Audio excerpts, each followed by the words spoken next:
Eva. Kali ini kita akan bahas PT Pengembangan Perumahan.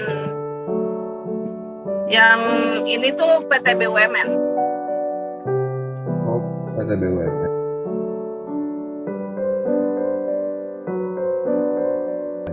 Ya kan IPO-nya udah lama ya. Terus apa yang mau kita bahas hari ini dari PT ini? Iya, IPO-nya tuh tanggal 9 Februari 2020. Cuman karena ini BUMN agak unik juga. Gitu ya. Terus sama kita mau coba analisis harga sahamnya lah ya. Sampai akhir tahun ini kira-kira bakal kayak gimana sih? Ya, kita bakal analisis harga sahamnya termasuk top buyer dan top sellernya. Ya sebelum bahas-bahas harga sahamnya, perusahaan ini bergeraknya di bidang apa sih? Perusahaan ini tuh bergerak di bidang jasa konstruksi real estate, properti dan investasi di bidang infrastruktur dan energi. Jadi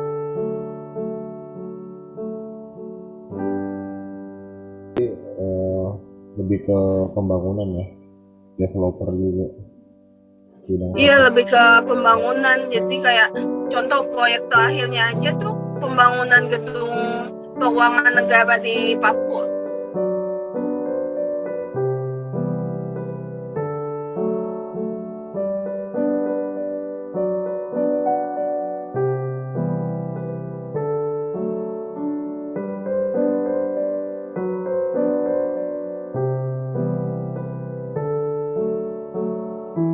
Oh, jadi itu kontraktor atau konstruksi yang lumayan gede ya, proyek-proyek negara Iya, dia ngerjain. Nah, nah untuk perusahaannya sendiri punya anak perusahaan gitu nggak sih? Iya. dia tuh ada 3 anak perusahaan. Yang satu kayak untuk hotel, yang satu untuk development konstruksi dan percetakan, yang satu kayak untuk jasa konstruksinya sendiri. Jadi kayak kalau yang hospital tuh namanya PP Property, kalau yang untuk development konstruksi gitu-gitu namanya PP Urban, kalau untuk yang jasa konstruksinya sendiri kayak cuman khusus untuk jasa doang, itu presisi. Ya, jadi tapi semuanya rata-rata bidangnya bidang konstruksi gitu ya, walaupun memang dipisah-pisah, kecuali yang tadi tuh ya Iya, perhotelan, lebih ke manajemen hospitality-nya kayaknya. iya. Kalau direksi sama komisarisnya sendiri, kamu tahu nggak sih siapa aja dia orang-orang yang memimpin di perusahaan ini tuh? Aku bahas direksi dan direktur utamanya aja deh. Kalau untuk direksi utamanya itu dia si Adi Gani Nena Wea. Dia tuh komisaris termuda loh di BUMN. Oh, hebat juga ya dia, termuda bisa jadi komisaris. Emang umurnya berapa bisa disebut termuda? Untuk umurnya lah, aku lihat-lihat sih kayaknya sekitar 40-an gitu. Terus kalau direktur? Kalau untuk direkturnya, belakangan ini suka gonta-ganti direktur. Direktur yang sebelum 2020 ini tuh si Erick Thohir. Dia ya pasti tahu lah Erick Thohir itu siapa. Ya dia kan sekarang jadi menteri BUMN kan. Iya. Terus sebagai gantinya tuh si Novel Asrat. Dia tuh dulu komisaris untuk mall di daerah Solo, Bandung, Solo, Surabaya gitu. Sekarang dia tuh baru jadi di direktur utama per 2020 ya naik dia jadi direktur. Iya, per 2020 jadi direktur utama untuk PT PP.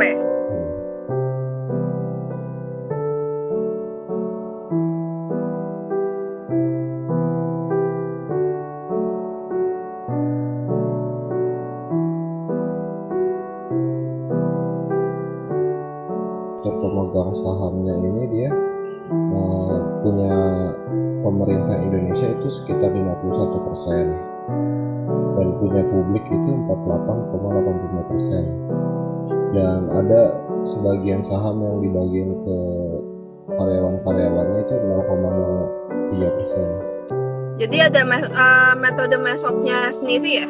Ya, dia ada mesok yang pembagian saham ke karyawannya. Itu saham biasa atau ada saham treasury-nya juga? Iya, dia itu saham biasa itu. Cuman kalau treasury stock dia ada juga sih, cuman jumlahnya sangat kecil, nggak nyampe 1%, masih di bawah 0,00% sih.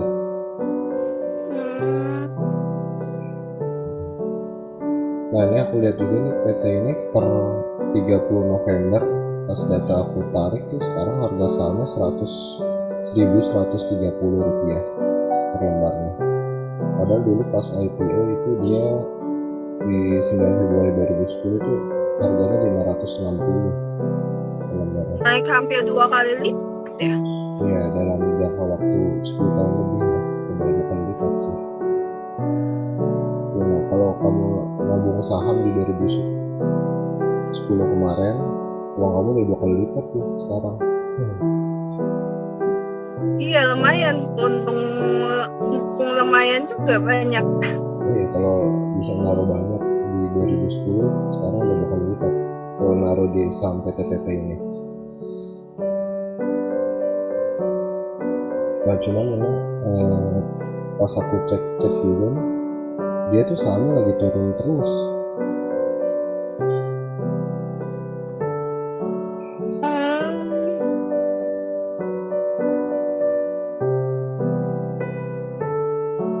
Belakangan ini ya? Iya. Beberapa hari ini turunnya dimulai dari tahun lalu. Ya nggak sih? Per bulan Maret atau April kayaknya masih lumayan tinggi dia harganya. Ya aku cek itu dia harganya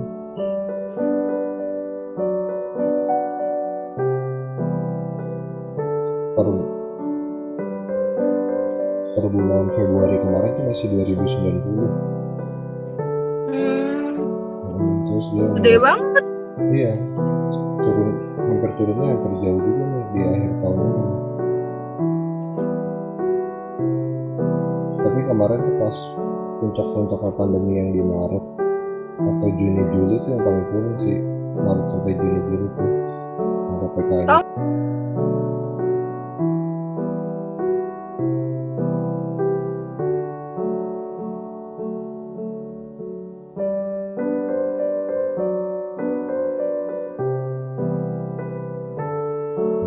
Tahu nggak sih alasannya kenapa?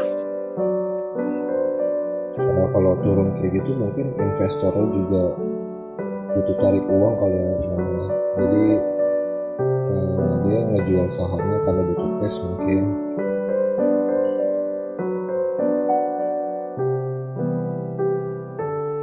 Ngomong investor, ya top dalamnya tuh siapa sih? Kenapa? Top buyer dan top sellernya? Nah kalau dari data yang terakhir diambil per 30 November ini, top bayarnya tuh ada 3. Dia pertama itu ini dari sekuritasnya ya, aku lihatnya pertama itu ada CS, Credit Suisse Sekuritas Indonesia, terus ada YP sekitar 2,8 miliar share yang mau diambil, itu ada dari Mirai Aset Sekuritas, dan terakhir itu ada LS, dia tuh hampir mau beli 2 miliar share, itu PT Reliance Securities.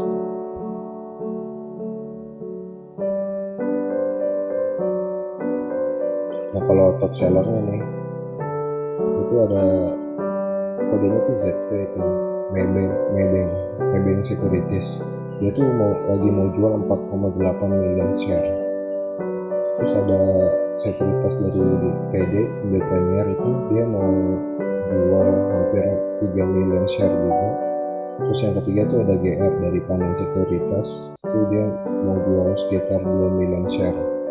Jadi kalau lihat-lihat di per 30 November kemarin itu yang mau jual itu lebih banyak ya, karena dari total beli sama total jualnya nih kalau dilihat masih lebih banyak yang ngejual, nah gitu. Ya karena banyak yang ngejual ini kan supply-nya banyak tuh, sedangkan yang mau beli masih lebih dikit, jadi harganya turun gitu nih. Karena itu harganya turun kemarin. Punya lumayan. Iya, itu data per 30 November yang aku lihat sih.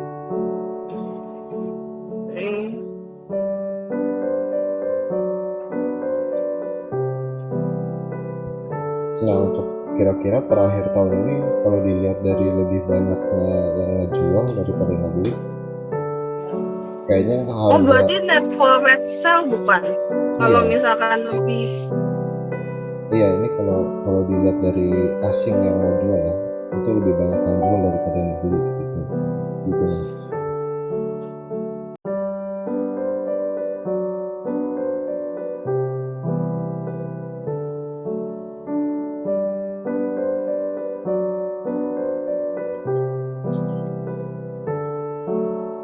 Cuma kalau dilihat-lihat sih harga 1130 per 30 November kemarin masih ada kemungkinan untuk turun lagi sih, nah.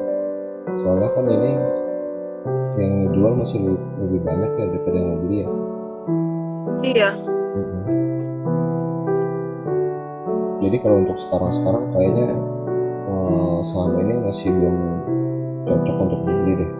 Soalnya takutnya harganya malah makin turun lagi nanti.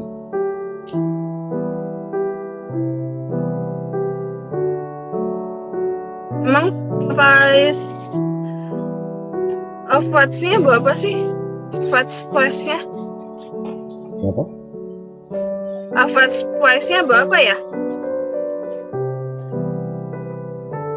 Average price-nya sih 1159 ya.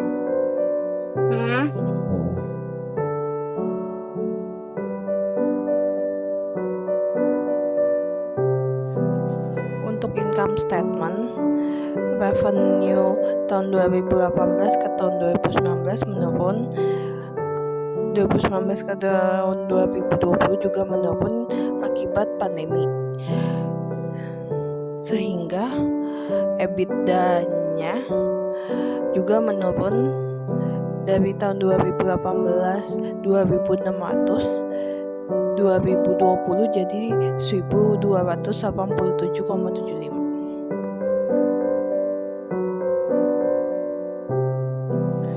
Untuk balance sheet, cash tahun 2018 8.647, di tahun 2019 meningkat, tahun 2020 akibat pandemi menurun menjadi 7.512. Untuk piutangnya, di tahun 2018 4.700, di tahun 2019 meningkat jadi 4.800, di tahun 2000 meningkat jadi 5.200. Untuk inventories-nya, di tahun 2018 7.800, meningkat di tahun 2020 jadi 9.500. Jadi total asetnya dari 2019 ke tahun 2020 menurun sebesar 3.000. Untuk liabilities-nya, utang tahun 2018 17.000, di tahun 2020 utang menurun jadi 15 ribuan. Dan untuk utang jangka panjangnya, Tahun 2018 9.600, dan untuk tahun 2020 11.500. Jadi utang jangka panjangnya meningkat. Dan untuk equity-nya di tahun 2018 11.180, di tahun 2020 equity-nya menurun jadi 10.600. Ini karena harga saham di pasarnya di tahun 2020 menurun dan modal-modal untuk investor berkurang. Berikut rincian pendapatan PTPP berdasarkan cabang-cabangnya.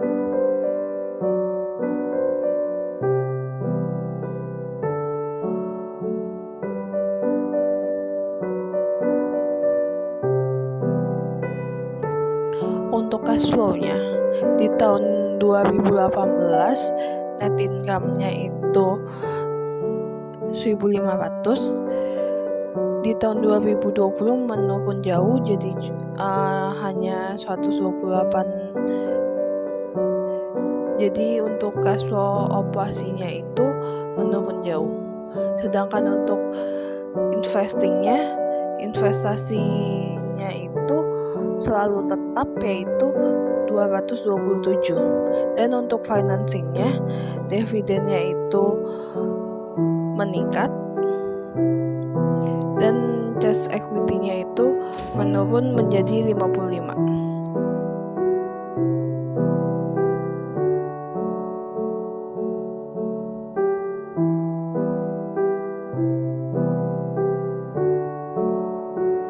Untuk rasionya,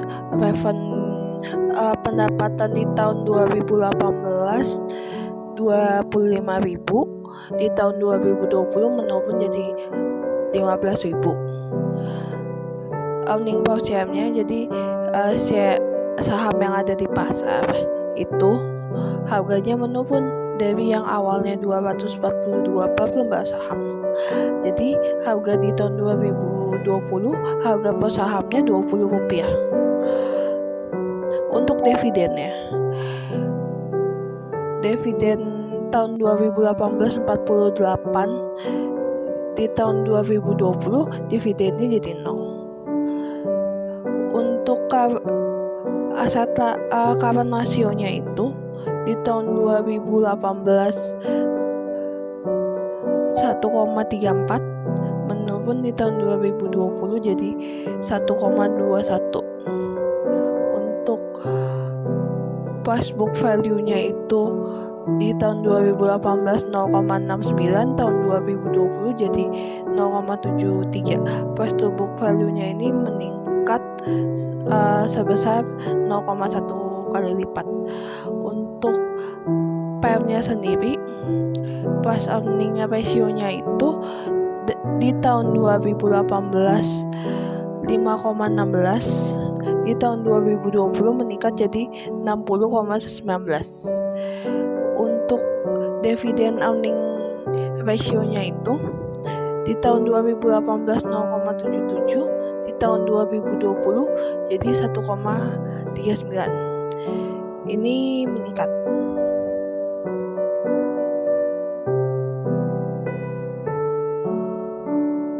Cuman sekarang kan 1130 dan ini kan masih lebih banyak yang mau jual, kemungkinan bakal turun lagi juga sih itu.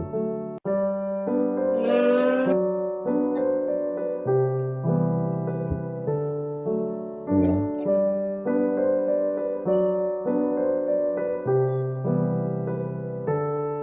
Memang sih top 3 buyer sama top 3 sellernya sih masih banyak juga ya, apa namanya, sekuritas asing yang lumayan besar.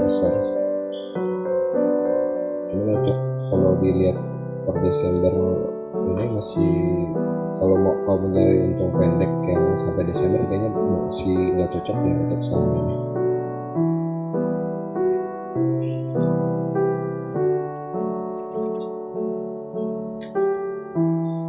Iya sih, karena kan nilai sahamnya juga makin menurun kan tiap harinya. Iya. Coba nanti kita cek aja ya di Desember apakah naik atau turun dari harga 30 November ini. Iya, semoga sih naik. Iya. Tapi kemungkinan kalau naik kayaknya masih nggak terlalu jauh dari harga ini deh. Hmm. Nah gitu nah. Jadi kalau untuk sekarang tuh kayaknya mau beli saham PTPP ini masih nanti dulu lah, ditahan dulu lah.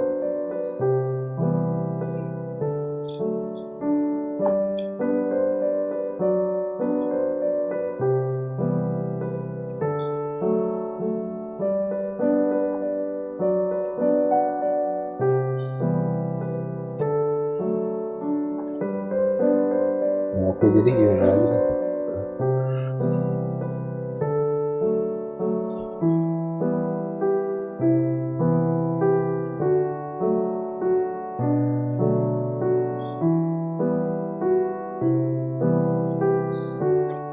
Analisisnya udah.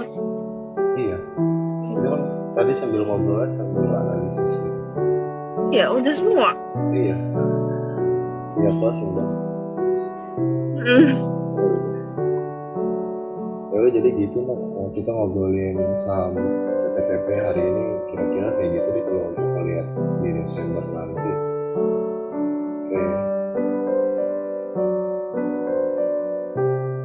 Ya jadi kesimpulannya untuk yang Desember nggak beli dulu, tahan dulu untuk membeli. Iya, karena kemungkinan masih akan turun ya kan. Iya. Oke. Oh ya udah, makasih. Iya, makasih juga nah.